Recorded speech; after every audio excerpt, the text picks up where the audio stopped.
Before the beginning, there was nothing. No earth, no heavens, no stars, no sky.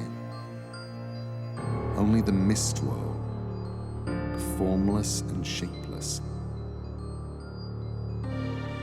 And the fire world, always burning.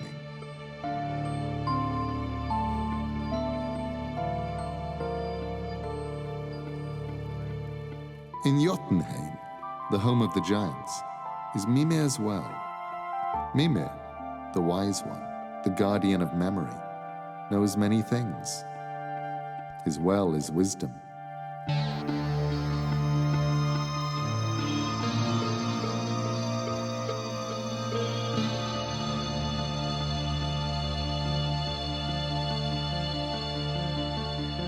The ash tree grows between the 9 worlds and joins them each to each. The dragon Nidhogg lives in these waters, and it is always gnawing at the root from below. At the edge of the flame stood Sota. He will go forth from Muspel with his flaming sword and burn the world with fire, and one by one the gods will fall before him.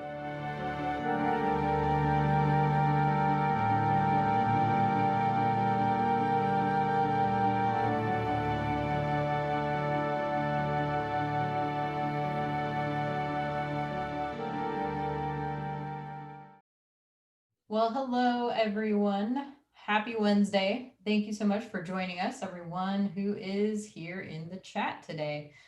We are Dark Horse Comics, and we are here to bring you the new comic book day rundown, which is what we do on Wednesdays because Wednesday is new release day at comic shops. So thanks again for joining us. I'm Kara, and with me today, I have 2 special guests from Dark Horse itself. First, Anthony, who I work with in the marketing department. Hey, Anthony. Hi, how's it going? Thanks for joining us again today. Anthony's kind of a regular visitor, so you'll see him and myself quite a bit on these streams. And we're always excited to welcome Daniel Chabon, who is one of our editors at Dark Horse. Hey, Dan. Hey, hey. Thanks for joining us again. Dan also is kind of a frequent guest because Dan edits a lot of our really cool titles like Black Hammer, which we're going to be discussing quite a bit today because we have 2 big new releases this week in Also, the Black Hammer universe. He edits Umbrella Academy. And Umbrella. I mean, you might have heard of a little thing called And Fine Management. I mean, Dan, so maybe just list for the people some of your best known titles that you're working on. Well, I need them in front of me on these t-shirts. Yeah, so I edit the majority of the Neil Gaiman line that we do here. So we had done American Gods, now Norse Mythology, all of the Jeff Lemire books and all the Matt Kent books and Gerard Way's books. Just a chunk of stuff. So sometimes I just kind of forget how much I'm working on just because I'm just in the mode of work. So I know that feeling. Yep, very well. A nice thing about actually working in marketing and PR is Anthony and I do is we kind of work on all of the projects at some point. Yep, very true.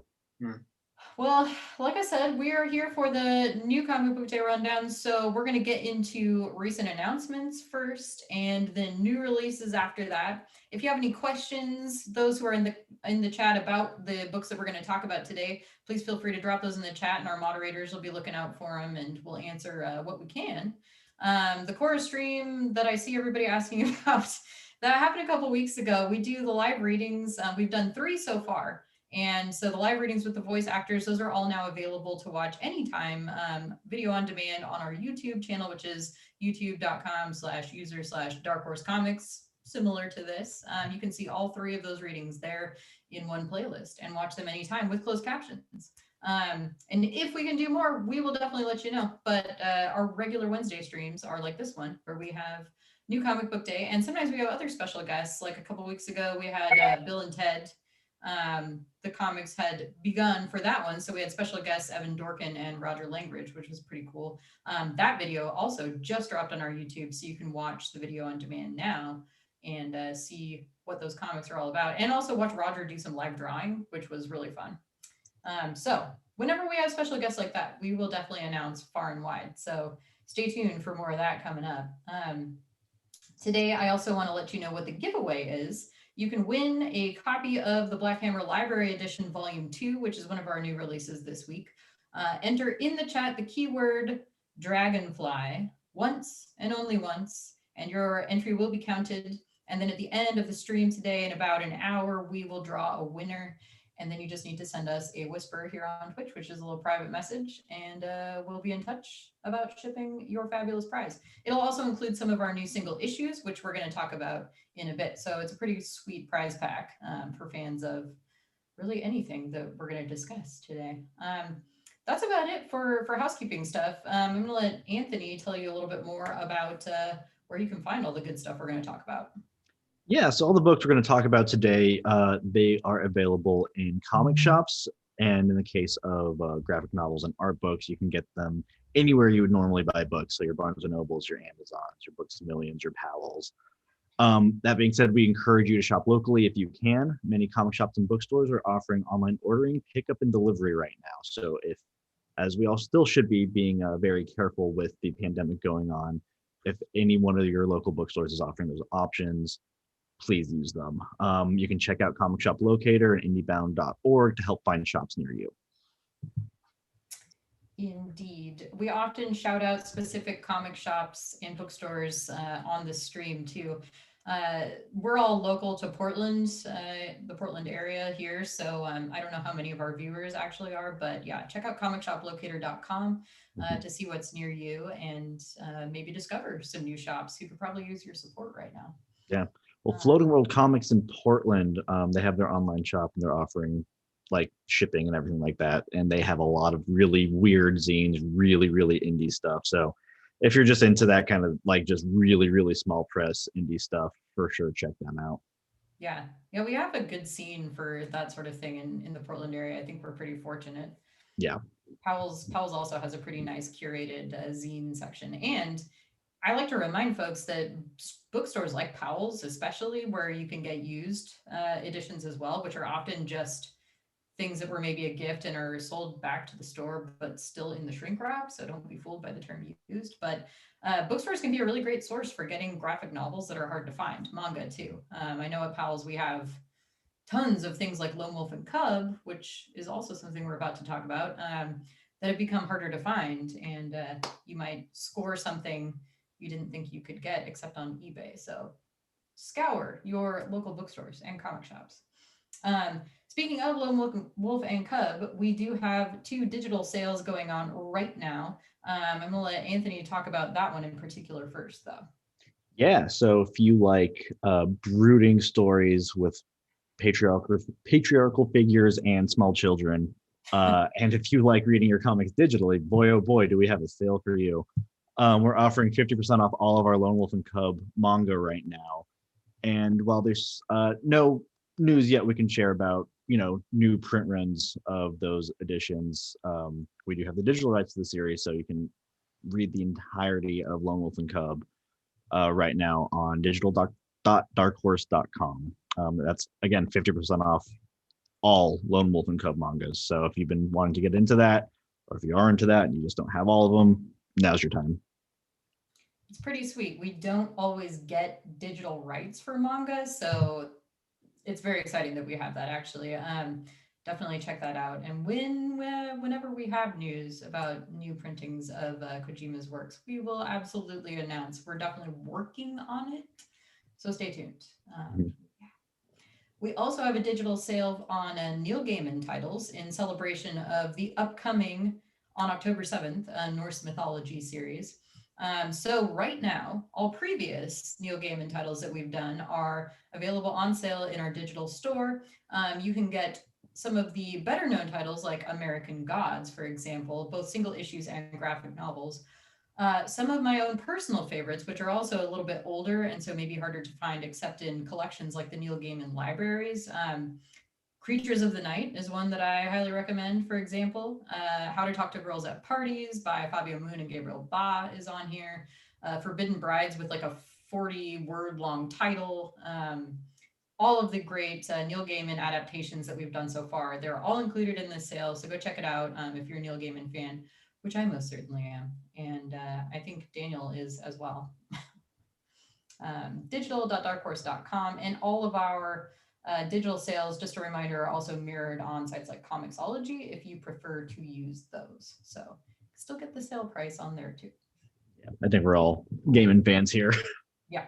Yeah. You're not allowed on the show if you're not, frankly. Yeah, exactly. I just decided. Quite popular. You heard it here. So we also have a lot of recent announcements, which we're going to touch on real quick. I know there's a lot happening right now, and we have been affected by COVID just like everybody else has, and also wildfires in this area. So we want to make sure that this news doesn't get lost in the shuffle. So we're going to touch on some things that Gary and I talked about on this stream last week, and then move into some of our more recent announcements too. But Anthony and I both have worked on a lot of these. And so first up, he's going to tell you about some of the video game art book related news. Yeah, so just announced in the past couple of weeks, to celebrate the Sonic the Hedgehog's 30th anniversary, we at Dark Horse and our partners at Sega kind of came together and we put together the Sonic Encyclopedia, which is a very fun title to say. And it's I mean, it's exactly what it sounds like. It's an encyclopedia of the Sonic games and Sonic worlds. So if you're into Sonic, if you're into that fast little blue hedgehog boy, pick it up. It's going to hit shops June 1st, 2021. And right now it's available for pre-order wherever you can pre-order books. So again, shop local. Also, we just announced the art of Immortals Phoenix Rising, which is a new game from our partners at Ubisoft. So that is a Greek mythology inspired game, an art book featuring all the different design work from all the gods, monsters, and heroes that make appearances in that game. The art book will be available December 2020, and it's again available for pre-order right now. Indeed. So I already mentioned this, but I'll reiterate. I'm super glad that we have so many Korra fans and Avatar The Last Airbender too, because Dark Horse, as you may or may not know, publishes a whole line of Korra and Avatar comics, which continue officially exactly where the animated series both left off. And so if you missed it, we had a Legend of Korra live reading with some of the voice cast from the animated series to finish up their live readings that they've been doing of The Legend of Korra Turf Wars Volume 1, which is the first continuation book, graphic novel. That happened on September 2nd. And so now the video on demand is available on our YouTube channel. And you can also rewatch the highlight here on Twitch. So you can watch all three of those to get the full book of Turf Wars Volume 1, piece by piece, with the fabulous voice cast. They're a lot of fun. They're silly, but they do a great job with the readings. I think especially the third one, the cast really did a great job. So check those out. And if and when we can do more, we will absolutely let you know. No news to share at this moment, though. We also had a brand new announcement at the very end of last week. Critical Role, who we work with on comics and art books as well, we were able to announce that Series 3 will officially be happening in the Vox Machina Origins comic series. So check that out. All of these are available on darkhorse.com. Check out our blog to see all of these announcements. For Critical Role Vox Machina Origins Series 3, we don't have a new cover to show you just yet. There will be a big reveal coming soon, so stay tuned to see that. And the creative team returns from Critical Role Vox Machina Series 2, so you get to see the fantastic artwork of Olivia Sampson once again, with M. Sassy K coloring, and Ariana Maher doing the lettering. She's fantastic. And then Jody Hauser, of course, is the amazing writer who does a great job capturing the voices of all the characters you know and love from Critical Role Vox Machina. So super happy to be continuing to partner with our friends at Critical Role, and looking forward to much more to come. And then we're going to turn it back to Neil Gaiman, because Daniel, we have something special that just got announced yesterday. What is it? Yes, actually, before we go to that, because this is bugging me, we were talking about the Sonic book. What's the name of the pink or echidna in that? The echidna? Yeah. Knuckles. That's it. Sorry, I was trying to think of it. Okay. It's bothering me, and I don't think I was going to be able to move on until I figured it out. Yeah, Sonic Tails and Knuckles. All right. Yes, Neil Gaiman news. So, well, we're doing an 18-issue adaptation of Norse mythology, the New York Times bestselling book that Neil wrote. There's going to be amazing creators involved in it. P. Craig Russell is helping adapt the whole thing. Mike Mignola drew some of the art in the book, and it looks fantastic.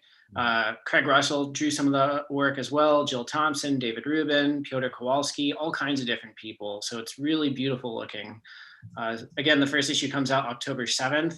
And then in addition to that, Dark Horse Direct is going to be doing this special exclusive bundle where you can get the first issue of Norse Mythology with an exclusive cover by Bill Sienkiewicz. 100 comics will be hand signed by Bill. Those will be $60 each. 200 of them will be unsigned for $50 each.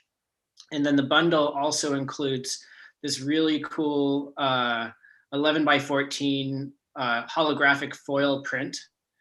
So details for that and the pre-order details are available at direct.darkhorse.com.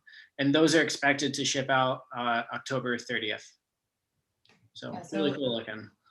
The special ones are a bit later than the actual series goes on sale, just to make that clear. So Norse Mythology #1, and it's the regular and its variant in comic shops October 7th. This special fancy one will ship on about October 30th. Yeah, just because some of those are going to be signed by Bill. So, yeah.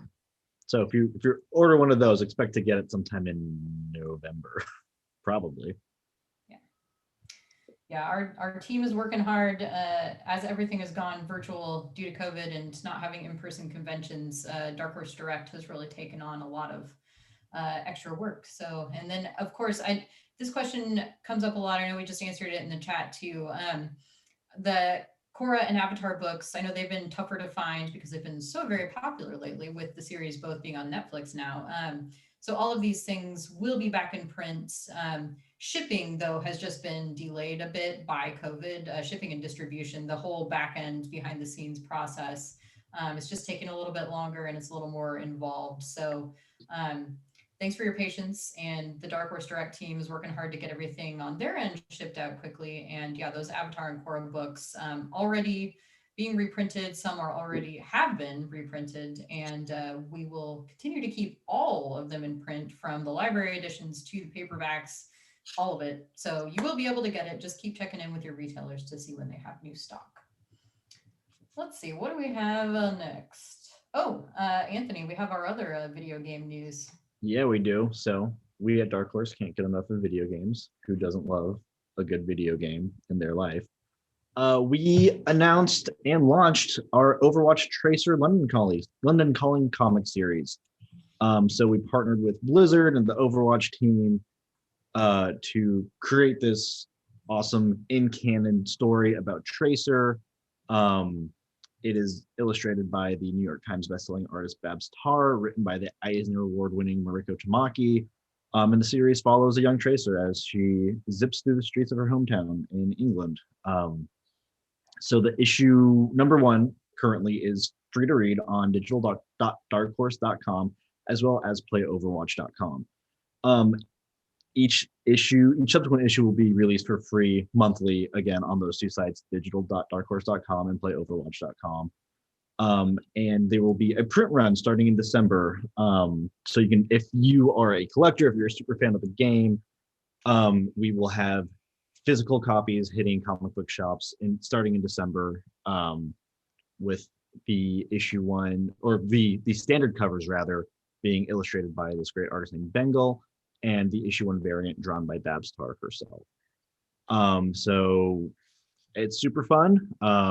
Overwatch as well, the Blizzard team is hosting what they're calling the Tracer Comic Challenge. So between September 15th and September 28th, players can earn a brand new epic skin inspired by comic book Tracer under the inspired name Comic Book Tracer.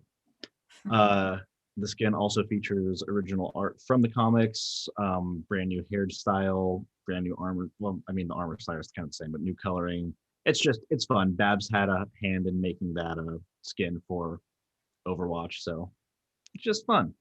Who doesn't like fun? I I love this creative team so much. It's a pleasure working on these comics because yeah, I'm very excited about both Babs and Mariko. So Yeah. really couldn't have picked a better team for this. Big kudos to editor Philip Simon on Mhm. these. He's doing a phenomenal job. Philip also edits other fun things like What's Michael, which is one of my favorite mangas that we do, for example. But yeah, this Overwatch Tracer series is really fun. I'm not a Tracer main, or do either of you guys play Overwatch? I tried. I I tried. might like. I wish I were better with Tracer so I could try out this skin, but we will I see. I get the appeal of Overwatch. It just wasn't for me.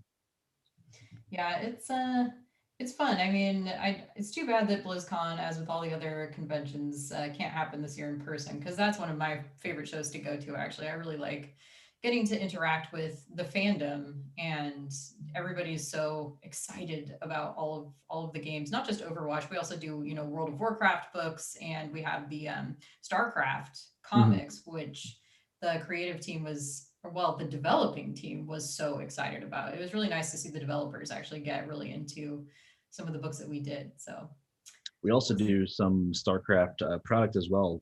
Dark Horse Direct, our direct-to-consumer high-end product division, I guess. They did a really nice, like an 18-inch replica of a Terran battle cruiser. mhm. So that's fun. You can go find that on direct.darkhorse.com.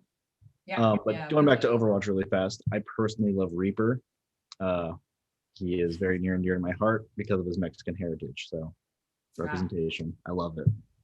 I just like Reaper because he was like easier for me to play when I first started playing. Sure, sure. But that's a better reason. So because last year BlizzCon was Halloween, as Anthony knows because he was there too. I was there. I decided to actually wear. I love Halloween. I have to do Halloween costumes, and so I wasn't going to let BlizzCon take that away from me. And so I did a Halloween costume that was Overwatch themed, and I was Ash specifically. I thought about being Tracer, but like having to build the pack, like I needed more time. So we'll see. We'll What are we see. gonna do for Halloween this year? What's it gonna be I like this year? Yeah, do you? We're gonna do a lot because Dark Horse publishes so much horror. We have lots of plans coming up, and because normally in the offices we do costume contests and pumpkin carving contests and things like that. We're gonna bring some of those digital this year, so fans can participate too. So stay tuned. Cool. But I don't know yet what costume I'm going to do. I am doing the plainclothes scot-free from Tom King's run of Mr. Miracle because it's just black jeans and a red hoodie. And I got the beard in here already, so Cool. perfect. I see what you're doing there. I, however, go all out for costumes, so we'll see. I've been Ripley from Aliens before, and that might be fun to do again. Yeah. I don't know. What about you, Dan? I don't know yet. Yeah, I haven't thought about it a lot this year just because of everything else going on. Yeah. Where I'm gonna wear it outside of my house. Uh, It's just going to be virtual. Like we're just going to have Zoom calls in costume, basically. I think we should do that period from now on. Just a different costume per meeting. That'd be amazing. You Yeah. don't need to tempt me. I love costumes. I suggested actually that my partner and I do Bill and Ted because he could be Ted and I could be Bill. If my hair was a little bit longer, I'd do Jon Snow. That'd work. Yeah, for sure. Yeah. Yeah. Well, we'll surprise you. I mean, all of us except Anthony because he just told you what he's doing. Yeah. But, It's real easy. It's clothes I already own. maybe, since I'm usually here every week, I might do like several costumes. We'll see. You'll find out. Tune in each week just for that. No, we have other better things to do. We have one more big announcement that just dropped, though, that I don't want to skip over. So, Daniel, can you tell us a bit more about this Pride Omnibus that we're going to be publishing next year? Yeah, so this is a book that was formerly published by Comixology. We are going to be doing all the print versions of Comixology books.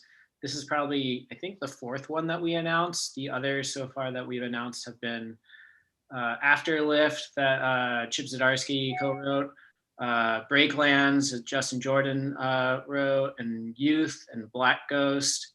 And then now this book, and there's a lot of other really cool ones coming up to be announced, probably monthly, because these books will be coming out monthly. This one is by an amazing creator named Joe Glass. He's a great guy. He's a really good writer. And it's a really important story that is kind of a modern take on the superhero story that focuses on representation. Some really interesting and good and creative characters in it. There's probably about 30 different other creators involved who have written and lettered and drawn different stories in these. They're really cool. And it launches actually on Pride Month. So I think June 1st is the first day of sale. So it'll be a really great book and definitely worth picking up. Yeah, I'm pretty excited about this. It collects works by so many creators that I enjoy and respect, and it will be great for all of them to see print. Yeah, for sure. I'm excited about this Comixology program in general. I think it brings a lot of really quality titles to Dark Horse, so I'm excited to get to work on them. Yeah, they're fun to read on their website, and I'm just kind of a big fan of print in general, so I'm really excited just to have printed versions of them, and I'm excited to just see stores have them, and there's some really cool stuff coming up, so I'm excited for people to see what this program is going to shake out to look like. Yeah. Not COVID, just coughing. We've had kind of We're bad at healthy distance right now. bad air quality here lately. So, well, that brings us to the end of our recent announcements, but we'll have more coming up soon enough. So stay tuned, and we'll be back next week, of course, with probably more. However, now it is time to get into the new releases for the week, and it's exciting because we are getting back into more new single issues. Single issues were, of course, delayed earlier this year due to COVID, but they are starting to come back more and more. So we have a couple of very exciting continuations in shops this week, starting today, beginning with Hidden Society number 3.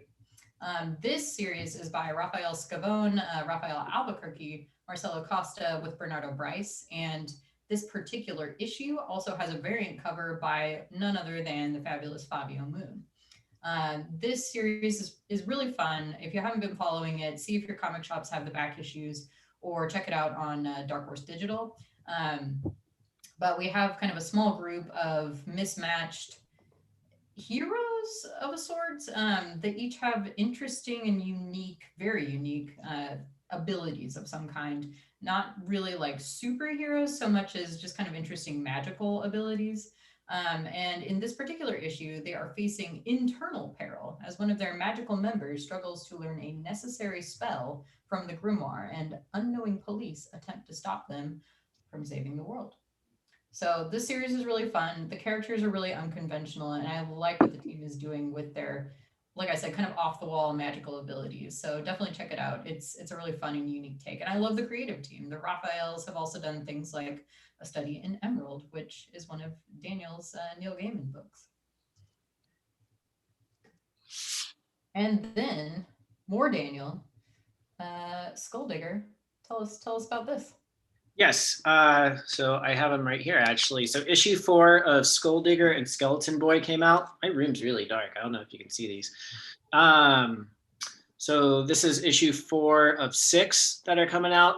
This one was a little delayed because of the current pandemic, unfortunately, but now it's finally out in stores. The creative team is Jeff Lemire, who writes basically almost all of our Black Hammer titles. And Tanchi Zanjek is the artist on this. He and I had worked together previously on a Lobster Johnson series, and he was always amazing to work with. So I was really excited to see what he would do in the Black Hammer universe. And then Steve Wands is the letterer and has been doing a great job. The variant cover is awesome. It's by Daniel Warren Johnson and Mike Spicer. And without spoiling this one, because there's a lot going on in this issue that's kind of a lot of spoilers, but it really it gives a pretty good origin story of where Skulldigger, the main vigilante, came from, and what his connection is to the big bad guy in the series. and there's a theme in the arc of the series really about sidekicks in superhero fiction, and what it means to be a sidekick, and what becomes of sidekicks as they get older. So it's really interesting. I don't really know a lot of other comics right now that are kind of like this, so but I'm biased. So. I love the Black Hammer universe. It's honestly, and I'm not just saying this because I work in these books and I work at Dark Horse. Like, it's legitimately my favorite superhero universe. Is what Jeff has done with Black Hammer, and Skulldigger by far is my favorite series, spinoff or otherwise, in Black Hammer. It is incredible. Tansi has created a brand new look for Black Hammer that is completely unique to the series in itself, and it's an insane series. I think that's one of the fun things we've been trying to go with it, that I don't even know if it was intentional, but just like even in art style, they all look very different from each other, but really trying to keep the art style not even looking like Big Two or normal superhero comics, I guess. It's really trying to make it, I don't even think you would call it indie, but just trying to make it unique. Yeah. So like comparing Tanji Sanjik to like a David Rubin, those styles are so completely different. And then Dean Ormston on the main series, they're all and then really Tyler Crook doing Cosmogog. Which I can't wait for you guys to read that one. But that issue one literally made me cry when I got to the end of it. So that was our goal. It's a really, really good one. Yeah. But yeah, no, Skulldigger, seriously, everybody should be reading this book. Even if you haven't picked up a Black Hammer book before, you don't really need to. Just read Skulldigger. It's so good. Yeah. His art's amazing. And his Lobster Johnson series is worth picking up as well. Tanji's Objects. Yeah. Really beautiful stuff. And Skulldigger, there's a reason why this series is coming out when it's coming out.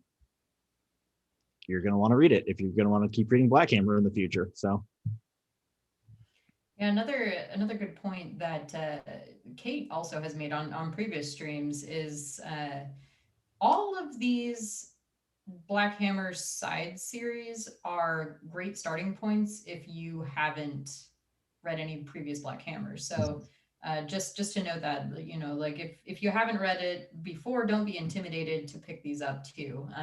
Obviously, we definitely recommend starting with the core Black Hammer series, but like Black Hammer 45, for example, with Matt Kint, that was one where Kate started and found it easy to pick up. So definitely recommend all of these side series, no matter where you are in the series. But as Anthony mentioned, check them out maybe before we get back into the core Black Hammers. So you know all the things that are going on.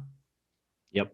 I think too, what makes Black Hammer really special is that every story Jeff writes in this universe, or even his co-writers write in this universe, they're all very different. They're all inspired by different eras of comics, different eras of superhero comics. And so if like the gritty ground level noir stuff that Skulldigger is pulling from isn't your thing, you have stuff like Dr. Andromeda, which is a completely different kind of series, and it's so packed with like really heartfelt catharsis, which is way different than what Black Hammer 45 does, or way different than what Age of Doom did, which is way different than, even though Age of Doom is a direct continuation of the main Black Hammer series, like, it's still a different vibe, and it's different. Sherlock Frankenstein. Sherlock Frankenstein, right?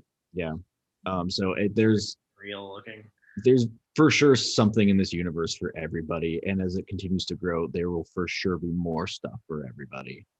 And yeah, like Kara just said, you don't need to read the entire series to enjoy these side stories. And there are reading order guides online too. I think we have one on our site, and then Multiversity also has a great one on their website. Yeah, they put a really great one together. Yeah, if you ever want to just try to find a place where to start from the beginning, I'd go to either darkhorse.com or multiversity.com.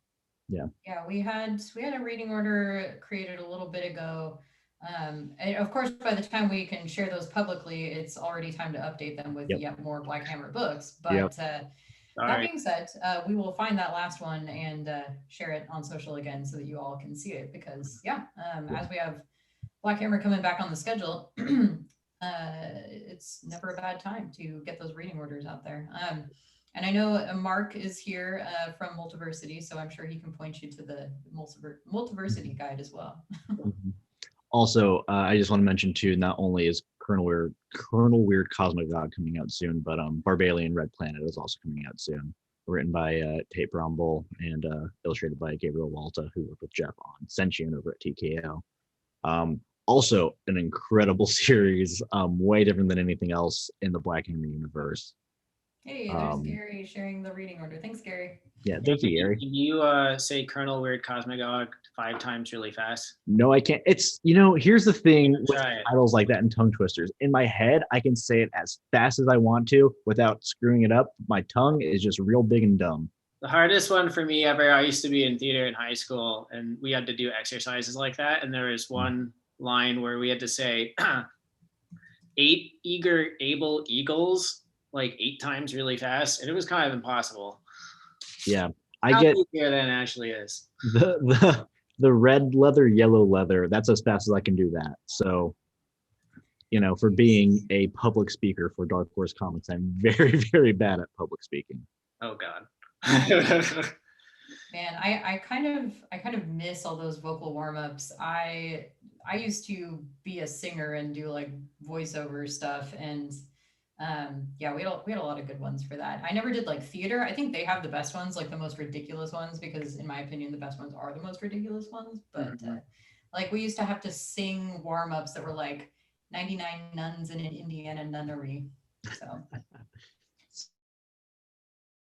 in high school, so I just screamed into a microphone, and those vocal warm-up exercises are real easy because it's just breathing real hard. no one, yeah, the point Then there your is throat hurts the next day. the point there If is you not do it right, it doesn't. I think it's better if no one can actually tell what you're saying. Actually, I give my partner a hard time all the time because he basically, like, sometimes he kind of talks like Boomhauer, like I'm like, awesome. do you consonants? Do you know what they are? Mhm. Maybe we Anyway. should just go over our favorite King of the Hill episodes now. Oh man, So like the You're Boomhauer gonna one where he's shoot talking me. to Bob Dylan. Yeah. you're gonna shoot me. I want Bobby Hill to do it. I know he'll do it clean. Once I start, I can't stop, and then I'll end up talking like that for the rest of the show. Maybe that should be our Halloween costume. We'll be the King of the Hill Oh, cast. King of the Hill cast, yes. Who's gonna fight over Dale is the question. Write it Everybody down. wants to be Write it Dale. down, He's the bro. best one. More King of the Hill all the time. Literally I right. feel like we lost the thread here a little bit. Well, That's fine, we it have can more just- Black Hammer, which is the central thing today. So, Yes. Anthony, tell us about the Black Hammer Library Edition and what that means, what the library edition contains. Yeah, so we'll kind of I'll give a brief overview of what a library edition is, because it's every publisher has a different way of collecting certain things. In Dark Horse, we have what we call these library editions, which are these big, really nicely designed, hardcover, oversized collections. And they're called library editions because it collects the library of what that series is. I think, Dan, do you have the copy of the volume 2? So this is Black Hammer Library Edition Volume 2, with a brand new, beautiful painted cover by Dean Ornstone. So this collects Black Hammer Age of Dew issues 1 through 12, the one-shot Cthulhuese, and the Black Hammer, the World of Black Hammer Encyclopedia. Jesus. I'm gonna try that one again. The World of Black Hammer Encyclopedia. Got it. You're gonna need to do these exercises before. I know. And so, like I said, it's in a oversized hardcover format. It collects that huge chunk of story. It has a sketchbook in the back, as well as a bunch of other extra stuff, and more. So the Library Edition Volume 1 collects the first 12 issues of Black Hammer, if I'm correct, Dan. Yeah. Yes. Yes. Still thinking about And then yes, this Volume 2 collects the next 12. So it's you read them in order and you get the full story, as well as one shots and like I said, the encyclopedia oversized issue we put out last year. So It's just a really, really nice way to collect this series. For those of you who like these really nice hardcovers, who like to collect things. Personally, I love our library editions we do, not just the Black Hammer ones, but like the Umbrella ones, the Witcher library edition we did a while ago. I have the whole Harrow County series and the library editions. It's just a really nice way to collect your favorite series.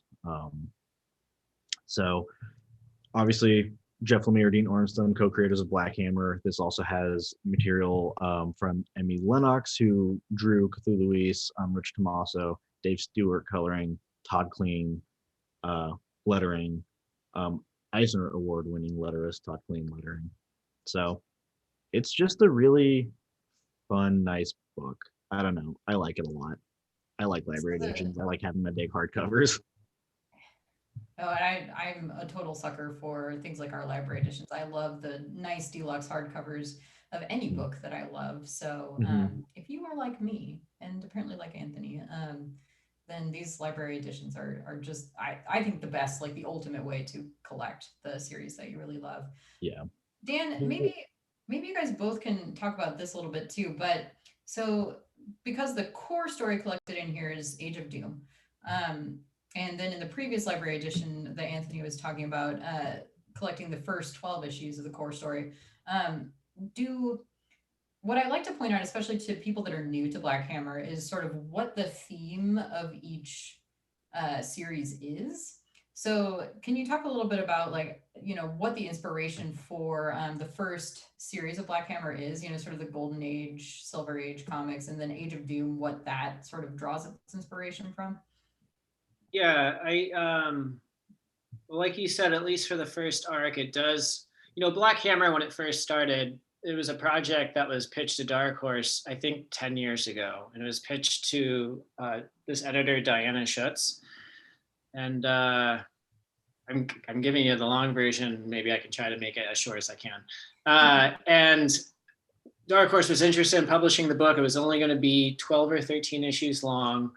And then Jeff got, I guess, distracted and decided to work on Sweet Tooth for Karen Berger, which ended up being, I think, about 50 or 60 issues. So he put Black Hammer aside and worked on that, came back, but at that point, Diana had already retired.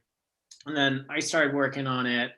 And Jeff was still thinking about it only being 12 or 13 issues long. But as I was reading through the scripts, I was really engaged with it, and I really thought it might have been better than Sweet Tooth. I thought there was a lot of ideas in there, a lot of great themes that he could really expand upon. And Jeff wasn't quite sure at the time, so he put that aside and was just going to think about it. And then after a couple months, started coming up with a lot of different ideas and themes about what he wanted to do with the series. And that's what led to all the different miniseries involved. The first series does really focus on different periods in comic book history, different ages, like the Golden Age, Silver Age, Bronze Age, and a lot of characters are very much inspired, obviously, by a lot of characters from those ages. And where was I going with that train of thought? Their original takes inspired by those, though. Yeah, but he kind of did his own thing, where I know that at the time that he first came up with the idea, he was really into the show Lost. And so it's kind of like all those different themes, but with a Lost kind of storytelling narrative, particularly in that first arc, because each issue is just where that character came from. You kind of learn things over time. Mm-hmm. Kind of a fun storytelling structure. And then in Age of Doom, I think there's a lot of different themes involved, but really, I think identity and parents and things like that, just trying to find yourself and who you're supposed to be. And it sort of draws its inspiration from later periods of comics, like, say, maybe the Vertigo era? Yeah, at least in the first 6 issues, but I think even besides those, it's kind of, like, Black Hammer at this point is kind of finding its own identity at this point, which is kind of interesting. What started as kind of influenced by a lot of different things, is now becoming its own thing. Mhm. So, which is kind of, I think, standard in general, and just storytelling and comics. You know, we're all influenced by each other. It's a fantastic homage to a lot of what has come before, and that's something that we would find we'd have to kind of reiterate each single issue, because even the cover art tended to be an homage to like famous cover art that have been done previously. And they're beautiful, beautiful takes. Like I still remember like Fabio Moon's cover, for example. I think it was on like late in the original Black Hammer series. But if you go back and you look at the single issues, which you can still see all on our website or collected in these library editions, you'll see those kind of direct homages. And people like to cry, you know, oh, you're copying this or that. Like, no, it's far more than that. It's looking back at where we came from, and being inspired by those previous comic book ages and heroes and tropes, and kind of taking those and exploring the story that lies underneath. It's the history of comics. So Man Thing, Swamp Thing. Well, I think too, something with Black Hammer that I find really unique is that like because it's creator owned, because Jeff and Dean own it, they can explore things and push things a little bit further than they would be allowed to, let's say writing at one of the big two kind of characters. So it some of the stuff gets, you know, darker or more adult, but not in a graphic adult way, but in like a, you know, maturity kind of thing way. And it's just stuff gets pushed further and has longer lasting implications. And they really try to push it as far as they can go, which is stuff you don't typically see at the big two. Definitely had creators tell me about stories that got rejected by the big two for superhero stuff, and I said, sometimes I really like those pitches, and I've said to them, like, why not just make it your own thing? Like, it doesn't have to be Batman. Why not just make it your own character, and then you own it, and you get to with your story, which is pretty solid. So it might not just be a story for them, but just make it your own character and your story. Yeah. So here's a fun question for you both, kind of tying into this. Do you have any particular favorite characters or teams from Black Hammer so far, including, to make it even harder for you to choose, the spinoffs? Golden Goose. Golden Goose. Good luck, Anthony. Yeah, thanks. Already took it. I know. Well, I mean, like I said earlier, Skulldigger right now is probably my favorite spinoff series. Just from what it's doing. He's probably not my favorite character. I'm always partial to Abraham Slam. There's something deep in me that loves like worn down, broken, older people. I don't know why, and I was about to question that. Yeah, that's a question for my therapist, really. Rewind.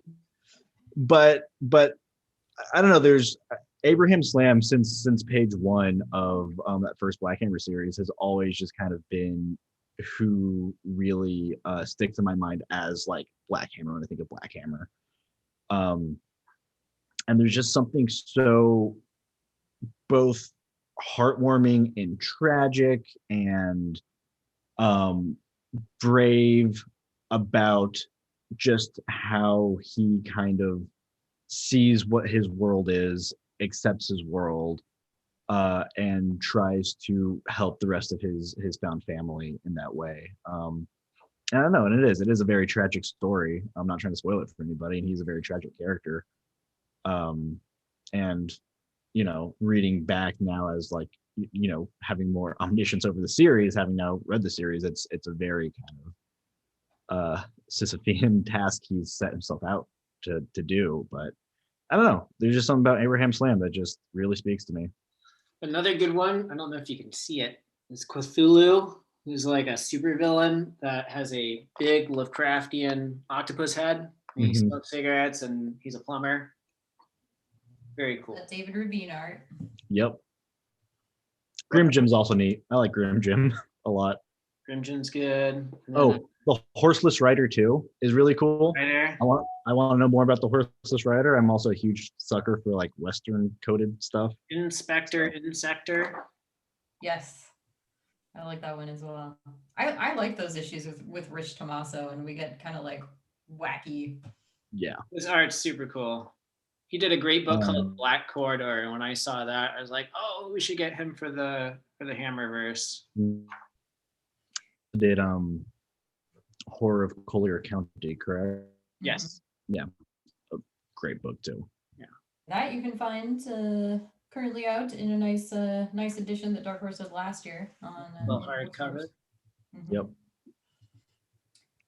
You can answer this question in the chat too if you are a Black Hammer reader. Just curious who everybody's favorite characters are, or ones that you particularly enjoyed and thought were fun. I perennially will tell you that mine is Golden Gale because she's hilarious. I especially like in Black Hammer Justice League when she's just like relentlessly hitting on the dudes who think she's all a child because she appears to be a child. Yeah. And I also love Lucy, of course, who is on the cover of this new library edition, which is, it's so gorgeous. I love this cover art so much. Dean sent the process art for this cover when we were doing a Black Hammer backlist feature earlier in COVID times when we were featuring backlist because we had COVID delays and so not as many new releases for the moment. And so he sent me this cover process, but we hadn't quite yet announced this book. So we hadn't really revealed the cover yet. And I had to sit on that art. But now we can share how gorgeous Well, it is. before we even announced this book, Dean took to Twitter for people to vote on which sketch of his should be the cover for this book. So Yes, I know. Oh, Dean. I think I did vote for the one he ended up using. So Yeah. Sometimes creators get excited. yeah, nothing wrong with that. And, I will say too, Dean doing these beautiful paintings for all of these library editions. The World of line we're doing here too. Yep, and the main series line, they're gorgeous, and I really love those World of covers too because he really does a good job in like melding what the two stories are that are being collected in those library editions, or the 2 or 3 stories that are being collected in there. So we have another vote for Lucy. So yeah, Lucy is a good strong character. mhm. So before we move on to finish up our other new releases, I think that's a good point to cover here actually so let's break down for folks what the difference is because the titles can be confusing between Black Hammer Library Edition Volumes 1 and 2, and then the World of Black Hammer Library Editions and what the differences are between those.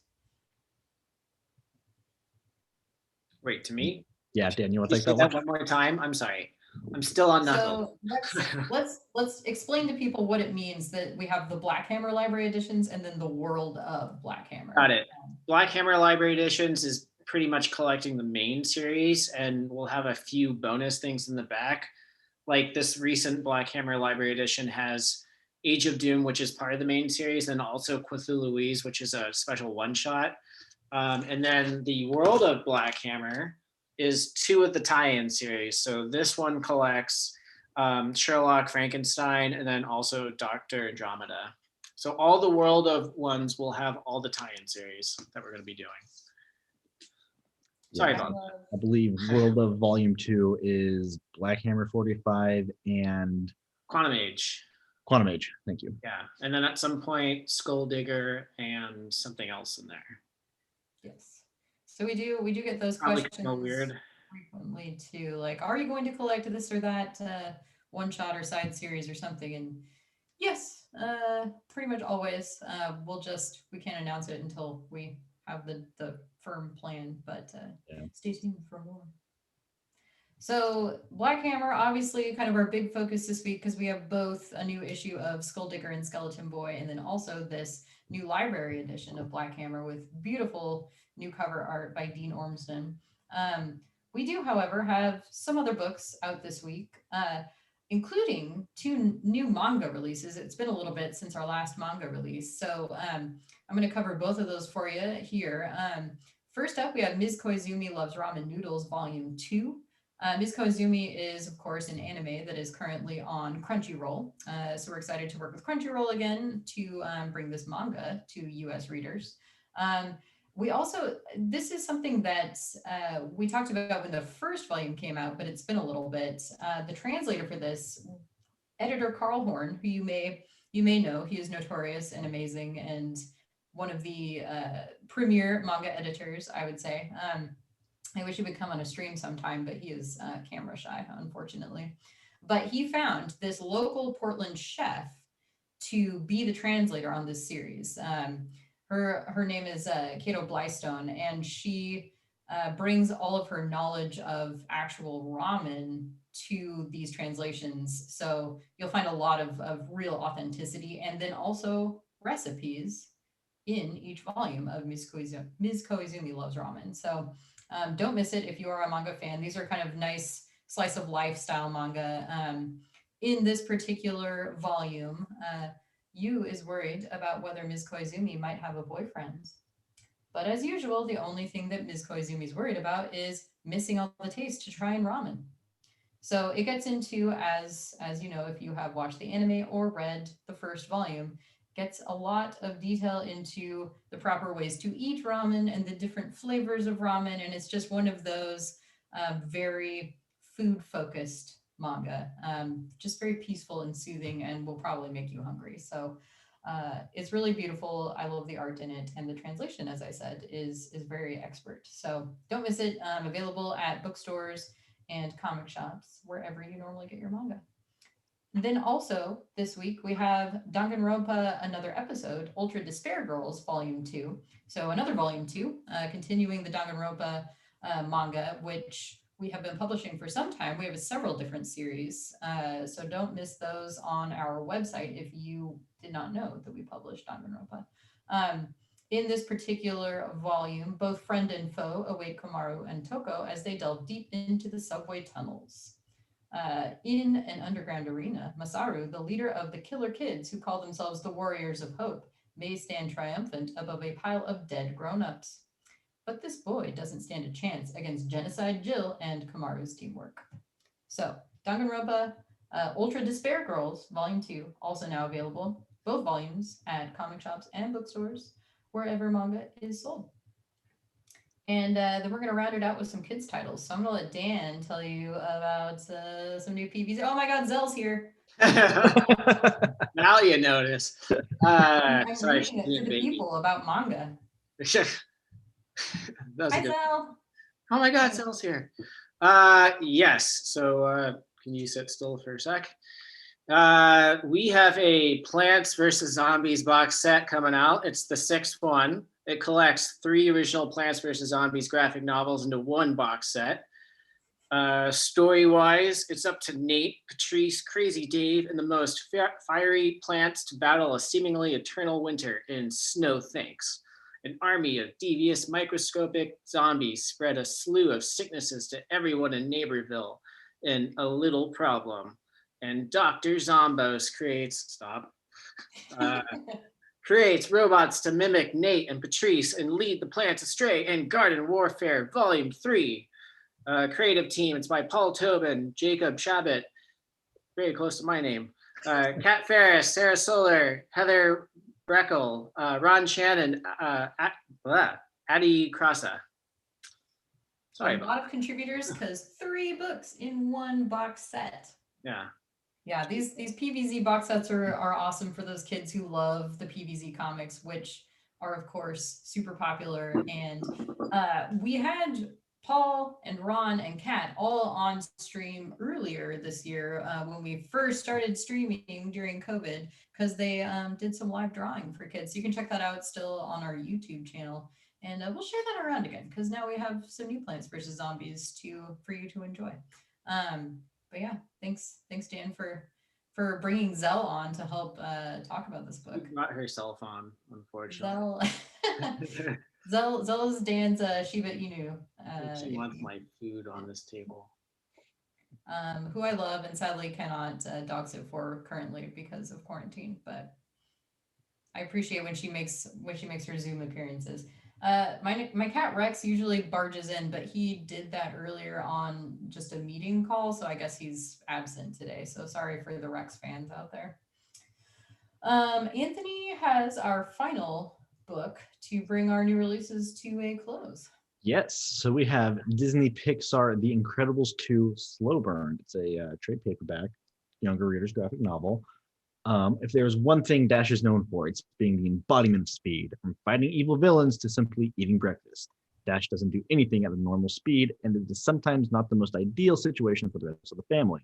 However, when a new villain named Slowbird is on the scene, Dash has to learn quickly to adapt to life at a slower pace. Thankfully, his family is there to lend a helping hand. Creative team of Christos Gage, Jean Claudio Vinci, Dan Jackson, and Disney Comics. It's an official tie into Disney's The Incredibles 2. So if you or your small child in your life is into The Incredibles, check it out. Yeah, Why not? these Disney comics we've been doing for quite a while now, mostly kids titles. The Incredibles 2 ones are kind of tie-ins to the Incredibles 2 movie. So they're really cute and fun for kids who love the Incredibles, and adults too. People of all ages who love the Incredibles. And that wraps up our new releases for the week. If anybody has any final questions about the comics we just discussed, feel free to drop those in the chat. We will answer what we can. And I'm going to draw a winner in the giveaway right now. Thanks everybody who has entered. Final notice. We're about to draw the winner. It is. Congratulations to M. Holbrook 34. Yes. So all you need to do is claim in chat and or just send us a whisper, which is a private message here on Twitch, and we will sort out your prize shipping. So congrats to M. Holbrook 34. You win a copy of Black Hammer Library Edition Volume 2, as well as our new single issue. So that's a pretty sweet prize. Cool. And I think that's it. So thank you, Dan, for joining us to talk about everything, including Black Hammer. Thank you, Zell, for being cute. Zell, look who it is. Hi, Zell. I wish that like dogs and cats could see better on the computer, but you know, it would also make me happy if she just recognized my voice. She knows your voice. Zell, work on that, please. Please remember what I sound like, and that we had lots of walks together. Thank you, Anthony, as well, for joining us as always. And, of course, thanks for having me.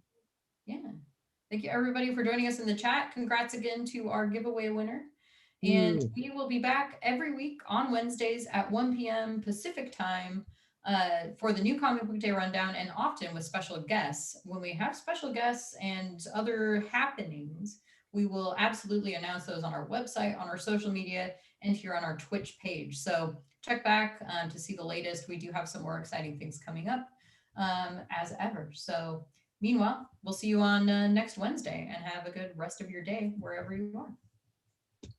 Bye. Bye.